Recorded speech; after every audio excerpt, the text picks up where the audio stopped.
Hello अनियोंग, मैं हूँ शीरीन और स्वागत है आप सबका मेरे यूट्यूब चैनल पर। आज हम एक्सप्लेन करने जा रहे हैं family by choice new Korean drama, जिसका कोरियन टाइटल है जो रिप्शिक खाचोक।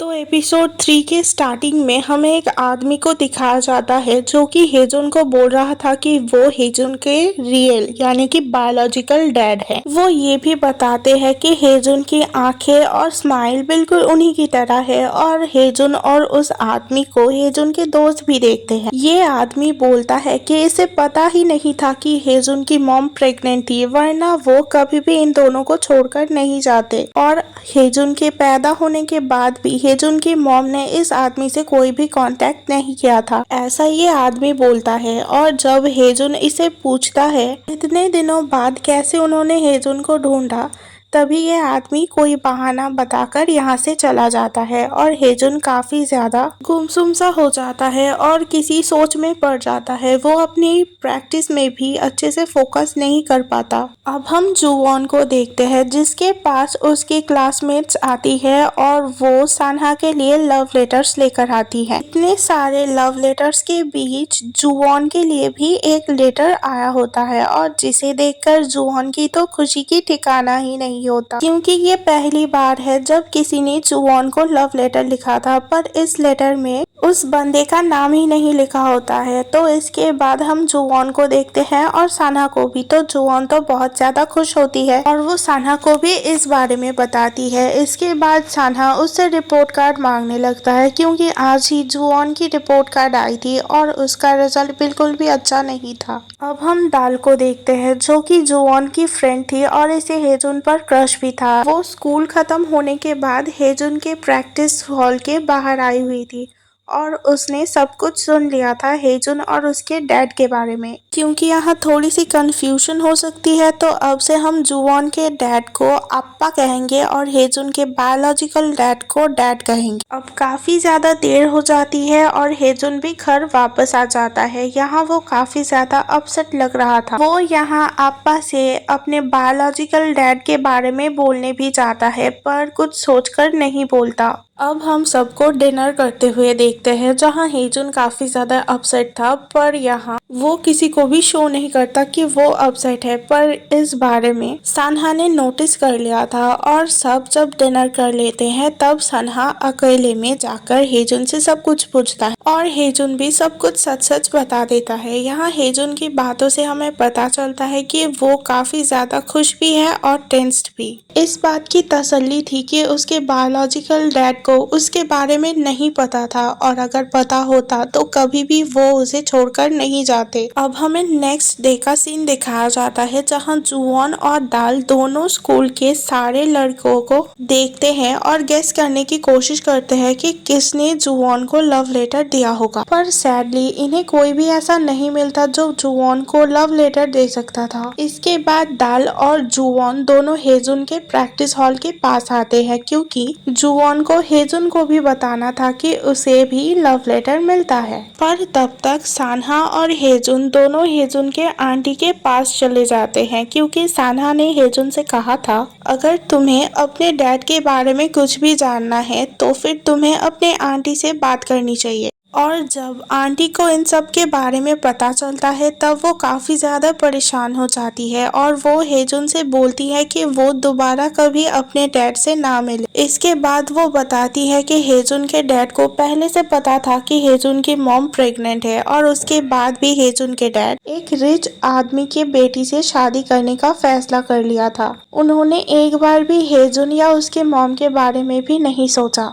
ये सब सुनने के बाद हेजुन का दिल तो फिर से टूट जाता है और वो अपनी आंटी से वादा करता है कि वो दोबारा डैड से नहीं मिलेगा। हेजुन काफी ज्यादा परेशान था तो इसीलिए सान्हा उसे एक क्वाइट प्लेस लेकर जाता है और जहाँ जाकर वो बताता है कि हेजुन को स्ट्रॉन्ग बनना चाहिए। और इससे पहले उसके आंटी ने हेजुन से ये सब नहीं कहा था क्योंकि हेजुन की आंटी को लगता है कि हेजुन ये सब सुनने के बाद अपने आप को संभाल नहीं पाएगा। और इसके बाद हेजुन सान्हा से वादा करता है कि वो अपने आप को संभाल लेगा और डैड से फिर कभी नहीं मिलेगा। अब जुवॉन काफी ज्यादा परेशान होती है क्योंकि उसे समझ ही नहीं आ रहा था कि ये दोनों उसे बिना बताए कहाँ चले गए। और वापस आने के बाद जब जुवॉन इन दोनों से पूछती है तब भी ये दोनों कोई जवाब नहीं देते। यहाँ जुवॉन को पता चलता है कि कल सुबह भी ये दोनों कहीं जाने वाले हैं, पर ये जगह कौन सी है इसके बारे में जुवॉन को कुछ भी पता नहीं होता। दूसरी ओर जुवॉन बेचारी तो परेशानी में पड़ जाती है क्योंकि उसने अगले दिन सुबह दाल को अपने घर में इनविटेशन दिया होता है। वो चाहती थी कि दाल और हेजुन साथ में टाइम स्पेंड करे, पर यहाँ तो हेजुन सान्हा के साथ कहीं बाहर चला जाता है। अब हमें पता चलता है कि ये दोनों हेजुन के बायोलॉजिकल डैड से मिलने आए हैं और यहाँ हेजुन अपने डैड से बोल देता है कि वो अब से उनके साथ कभी भी मुलाकात नहीं करेगा और उसके डैड भी कभी उससे मुलाकात करने के लिए ना आए। यहाँ हमें पता चलता है कि हेजुन के डैड के पास पैसा और दौलत तो बहुत है, पर उनके पास कोई भी अपना औलाद नहीं है, तो इसीलिए वो हेजुन को ढूंढते हुए यहाँ तक आ गए हैं। और अगर हेजुन उन्हें नहीं मिलता है तो इन सारी प्रॉपर्टी से भी उन्हें हाथ धोना पड़ेगा। यहाँ वो हेजुन को लालच देने लगते हैं। वो बोलने लगता है कि तुम मेरे साथ अमेरिका चलो, इसके बाद तुम इजीली बास्केटबॉल को अपना करियर बना सकते हो। और हेजुन भी यहाँ उसके डैड के मुंह के ऊपर बोलता है कि मैं कोरिया में रहकर ही बास्केटबॉल खेलना चाहता हूँ। इसके बाद हम हेजुन के डैड को देखते हैं जो कि अप्पा के रेस्टोरेंट में आए हुए थे और यहाँ वो आकर अप्पा से बोलने लगता है कि वो अब हेजुन को अपने साथ वापस लेकर जाना चाहते हैं और अप्पा से बहुत ज्यादा डिसरेस्पेक्टफुली बात करने लगते हैं, यहाँ तक कि उन्हें पैसे ऑफर करने लगते हैं हेजुन को वापस जाने के लिए। यहाँ अप्पा तो पहले बहुत प्यार से बात कर रहे थे और जब अप्पा को समझ आ जाता है कि हेजुन के डैड को बिल्कुल भी हेजुन की कोई परवाह नहीं है, तब वो उनके मुंह के ऊपर बता देते हैं कि उन्होंने हेजुन को हमेशा अपने बेटे की तरह ही पाला है और हेजुन से बहुत ज्यादा प्यार भी करते हैं, इसीलिए वो नहीं चाहते कि हेजुन उन्हें छोड़कर कहीं पर भी जाए।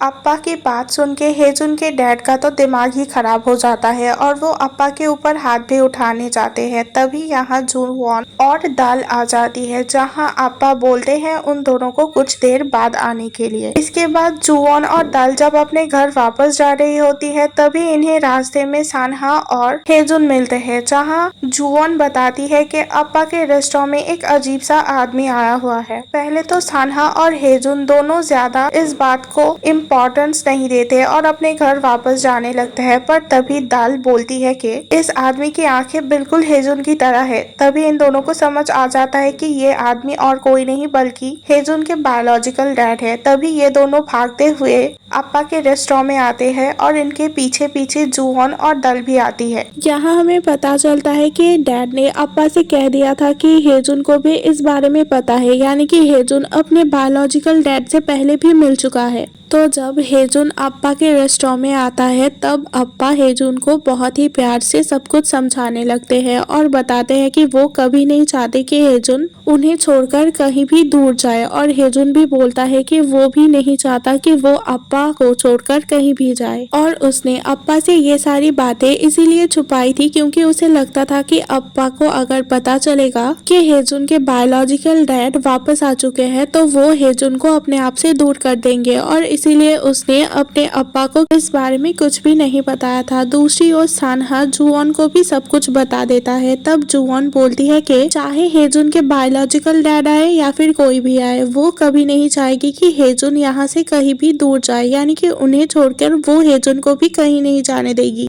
इस बात को सुनने के बाद हेजुन काफी ज्यादा इमोशनल हो जाता है और अब हमें दिखाया जाता है सान्हा की मॉम को, जो कि यहाँ वापस आ चुकी थी। उन्होंने किसी और से शादी भी कर ली थी और उनकी अब एक छोटी सी बेटी भी थी और उनकी बेटी बोल रही होती है कि मैं बड़े भैया से कब मिलूंगी, यानी कि हो सकता है कि वो अब सान्हा के पास आएंगी। अब हम इन तीनों को साथ में देखते हैं जो कि काफी ज्यादा खुश थे और यहाँ जुवॉन बताने लगती है कि किसी ने उसे लव लेटर दिया है और वो अब किसी को डेट करेगी। यहाँ जुवॉन काफी ज्यादा खुश होती है और यही हमारे एपिसोड 3 का एंड हो जाता है। Thanks for watching my channel.